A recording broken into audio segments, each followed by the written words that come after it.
So, tell me, what is it you all desire?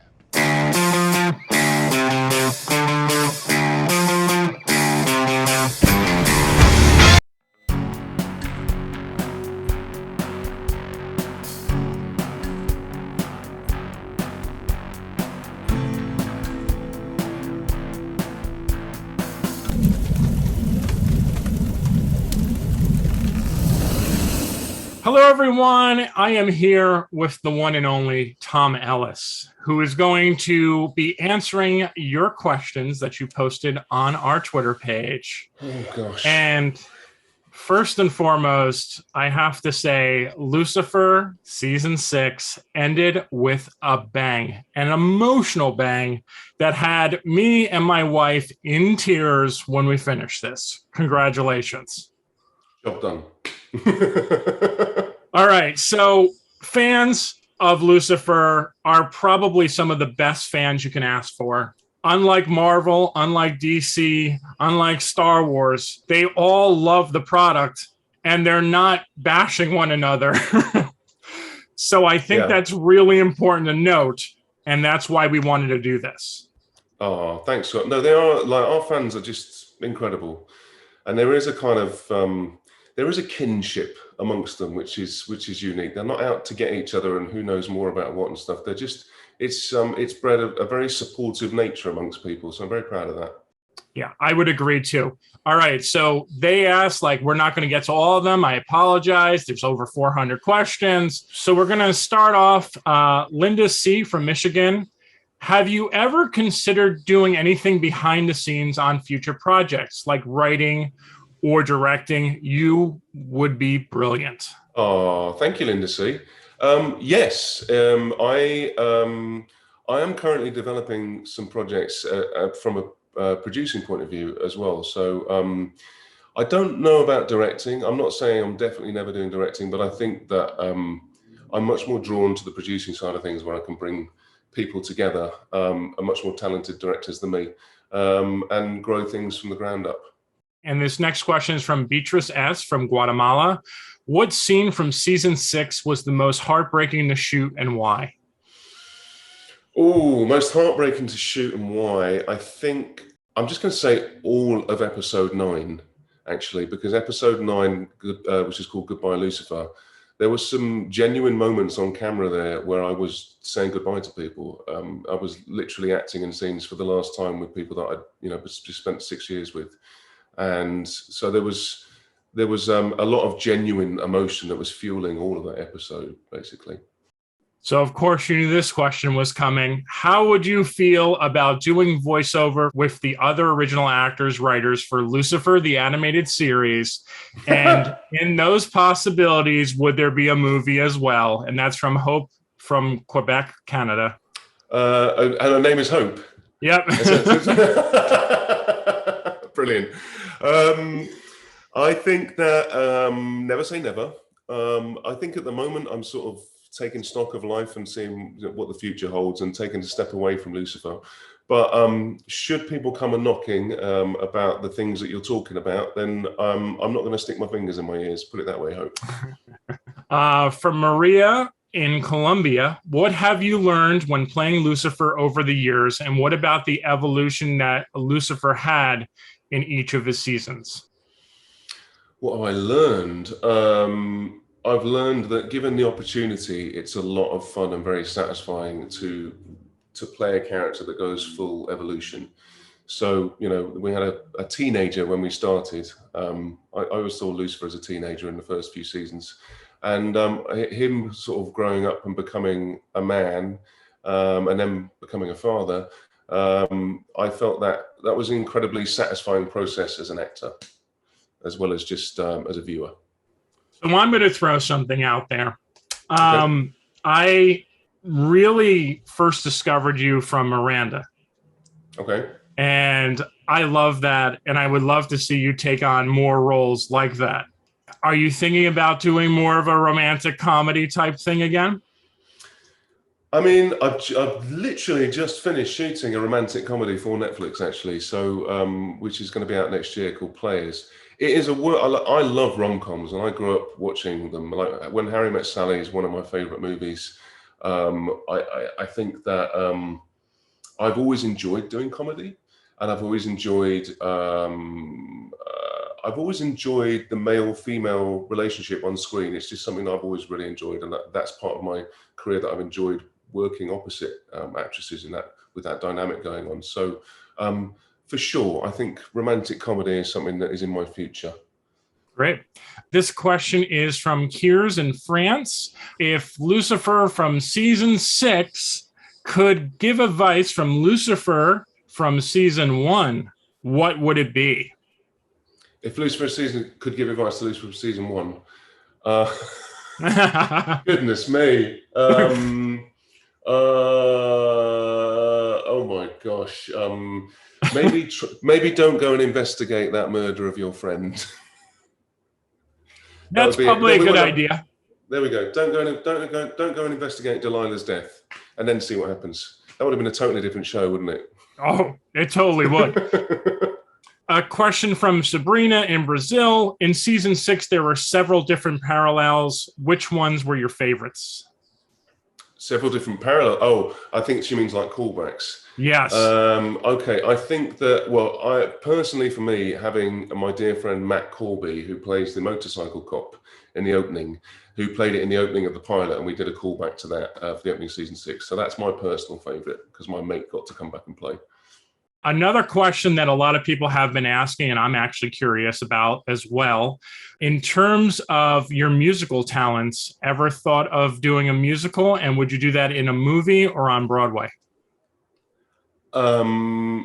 I have always really loved music, and doing Lucifer has made me fall back in love with singing again, and given me the confidence to believe that I could probably do that if I put my mind to it. So yes, I'd love to do a musical at some point, on stage or on screen, or both would be my answer to that. Do you have a favorite Broadway show? God, so many. I mean, listen, I'm really excited about West Side Story coming out, because that has been for years my favorite musical. When I was a kid, I used to listen to it all the time. A favorite musical? God, there's so many. Sound of Music is up there. Mary Poppins is up there. So many. Sounds good. Carrie Baxter from Oklahoma. What has been the biggest challenge for you while transitioning from Lucifer to your new endeavors? Shaking off Lucifer. I remember, I just finished doing a film, and my first couple of days there, I was tying myself in knots, because I just kept thinking, no, that sounds too much like Lucifer. That delivery sounds too much like Lucifer. And it was trying to sort of exorcise this demon out of me, but literally this demon out of me. That's been the biggest thing. But the process of making that film was really like good for me. It was quite a cathartic experience, because I managed to shake him off by the end of it. Alexandra from Poland wants to know, what's your favorite memory that you have with Lauren? With Lauren? Oh my gosh. We laughed for 6 years. That's all I would say. Like, that is my memory. If someone asked me about Lauren, I'd say my overwhelming memory is that we made each other laugh every day for 6 years, which is quite an achievement. Kim from Merville, Pennsylvania wants to know, was there anything you regretted not being able to do or permitted to do in the show? I never really got to drive the Corvette very fast. I mean, every now and again, they'd give me what they call a drive up, which is just the last bit of a drive into a shot. And I'd always take the opportunity to drive like I think Lucifer would drive. And I could always see them sweating, going, we're not letting Tom drive the car again. So I think that, yes, because of safety protocols and things like that, I never really got to drive the Corvette the way it should be driven. This is from Vanessa in Germany. Which actor or actress from the cast is completely opposite the character they play? Oh, I think that's easy. That's Lauren. I mean, she plays the buttoned-up, straight-laced Detective Decker, you know, and she is. I mean, Lauren's character Chloe is the gravity of the show in that sense. She's the straight guy, as we used to say in a sort of comedy double act world. But in real life, quite possibly one of the most hilarious people I've ever met. the biggest nerd, self-deprecating, hilarious, does impressions, all of it. Very, very, very funny. This is actually another great question, something that I was wondering about. And I know you don't want to talk about personal stuff, but I was curious. What is it like knowing that you have so many people who love you around the world? And I always wonder this from someone who's like just a small part of this in a journalistic point of view. How does your significant other feel about that? I mean, it's overwhelming if you let it be overwhelming. And, you know, 99% of messages that we get are very, very positive and lovely messages. And it's really just, you know, that side of it is wonderful. Obviously, there's always a negative side to being in the public eye. And there's a negative side to social media. And, you know, that becomes, you become more and more of a target the more people, you know, the more famous you get and the more people watch your show, basically. But thankfully, my immediate family around me, you know, this is something that we've grown up together with and we've gotten used to together with, and we just have a healthy attitude towards it, really. You've got to not take on board lots of negativity that's out there. Yeah, that's what I'd say to it. No, and I think it's smart because I know you're not very active on Twitter, and I think most of the negativity comes from Twitter. So it's probably a smart move. I took a step away. I don't use my Twitter anymore. I've left it out there, but so no one else can pretend to be me. But like, I don't engage anymore because I just feel like I think it promotes these days more bad than good. And if people really want to give you good messages and stuff, they can leave it elsewhere. I understand that some people want to use it for conversation and all that. Totally get it. But in my personal feeling about it these days is I'd rather just take a step away from it and engage in reality. No, I don't blame you. Honestly, yeah. There's times where I like literally delete the app off my phone and I don't want to go on it anymore. And it's hard because as a journalist, like you kind of have to post your content. You don't want to go on there. Of course. And you know, it was a tough one for me because it's like you want to be promoting and all of those things when you're doing things. But I realized that you don't need all of these. I don't need all of these platforms to do that. So I just stick with my Instagram these days. And yeah, and I post things and then I put my fingers in my ears and close my eyes. That's basically what I do. That is so honest, but so healthy. So healthy. I kind of tying into the same question. A lot of people have been asking, are you going to come back to like Brazil, Guatemala, all around? Like the fans miss you and they want to see you. I know COVID's still a thing, as much as we want to pretend it's not a thing. It's still very much a thing. But after protocols kind of going more into place, do you plan on touring again and seeing all the fans from around the world? Oh, for sure. I would love to. I mean, the wonderful thing about, you know, having 6 seasons under our belt and it being on Netflix means that it's not just going to disappear. You know, there's an affinity there for the show, an affinity from us for the fans that just, it doesn't go away because this is the final season. So, of course, I would love to take the opportunity when it's safe to do that, to go to various places and say thank you in person to people. We've got so much love in South America. And, you know, Brazil, especially, there seems to be such an affinity for the show. So I would love to, at some point in the future, take a trip down there, of course, when it's safe to do so. Yeah, I mean, there is a lot of fan love from Brazil. In fact, the next question from Renata, she's also in Brazil. She said, would you mind telling us a little bit about your facial expressions and gestures as Lucifer? She wants to be an actress and she looks up to you. So she wants to know your secret.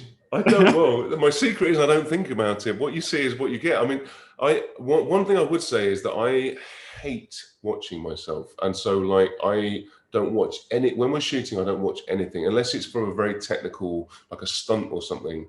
I don't go to the monitor and watch playback on anything that we've shot ever. Because I don't want to be thinking about what's my face doing? Why is my eyebrow doing that when I'm saying this? Like, I just don't want to get outside of myself. I don't want to get external.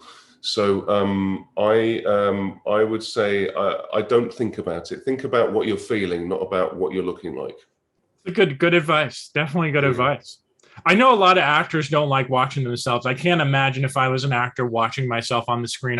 We did a screening of the TV awards, and I watched it on there, and I was like, oh my god, I don't want. That'd be awful. It's awful. I mean, it's the sort of the everyday kind of thing is when you hear your own voice on a voicemail, and you're like, that's not nice. Do I sound like that? Oh god, oh. Times that by about 1 million, and that's what it's like.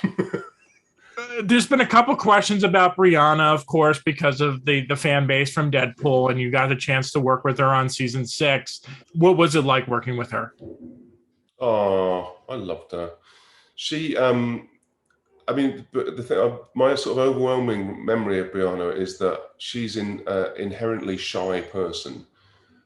She's got really, really brilliantly dry wit, but she's very quiet and reserved and shy. So I felt a little bit like Lucifer. I felt like I was trying to impress myself upon her. Please like me, please like me, please like me, was my sort of opening sort of feeling with her. But once I felt like I'd cracked her, and actually weirdly, it was during that time that we were recording a song together when we did Bridge Over Troubled Water. And I had such an affection for her. I felt like her dad. It's weird. And she's just so sweet and talented, and she brought everything that we wanted her to bring in. To that character and more. I was blown away when I heard her singing voice for the first time. It's beautiful. I'll let you go in a few seconds. Two more questions. Is that okay? Let's do it, yeah. All right. Another question that was asked a lot. So I'm trying to throw a whole bunch into this. Again, going back to your incredible singing voice, have you ever thought about recording a musical album? Like just a music album, not a musical like Broadway musical, but like just a music album. I honestly hadn't before this whole experience, and then through this experience, that is something I've started to think about. I don't know if it's top of my priority list, but Val Morehouse, who was my singing coach on Lucifer, who's wonderful and works with so many brilliant artists, she's adamant that that's something I should do. And so, in the future, when the timing feels right, yeah, for sure. And Debbie Gibson has indeed asked me to sing with her on her Christmas album next year. So, there's things opening up in that side of things in my life for sure. Someone asked about that. That was another question. I mean, geez, there's so many to go through. But they were saying, are you going to sing Hallelujah? Oh, what, on a Christmas album? Is that a Christmas song? No. But apparently there was someone who asked if you're going to sing Hallelujah with Debbie Gibson. I remember seeing this commercial, this question come up. I mean, I'm sure we can bust out Hallelujah. I know it on the guitar, so I will sing it with her in private for sure. I don't know whether we'd actually record it. It's a very, very, very recorded song, so I don't know. But if we come up with an amazing, variation on it, yeah, for sure. All right, and then I'll end with this because I think this is a good question to end on. It comes from Germany. Would the end of Lucifer season 6 have looked different if the pandemic didn't exist? The end of it would have looked different. No, I think generally as a whole, season 6 would have been slightly different. I think but the biggest thing about season 6 is that we managed to shoot it during COVID, and we had to adapt many things about the show in order to film it. So if there's any kind of aesthetic difference that people notice from any previous seasons to the final season, that would be why. But I actually feel like no one's really talked about that. I think innately because of where we found ourselves in the story, it became a much more personal season. So you found yourself with 2 characters in a scene talking to each other, whereas before that may not have been the case. We had a lot more of those scenes. But I think, weirdly, it kind of felt appropriate for where we were at. We wanted to get personal with these characters, and we were forced to because of the circumstances. Yeah, I would say that it felt a lot more intimate. Intimate this season. Yeah. Intimate is definitely the word. Yeah. All right, Tom. Well, thank you very much. Any final words you want to say to the fans? They're all going to be watching this. Oh my gosh. Thank you so much, guys. It's been the most amazing 6 years, and it's been 6 years only because of you. So once again, just thank you. You are a part of the tapestry of Lucifer, and long may that continue. Mwah. Thank you so much, Tom. Have a great day.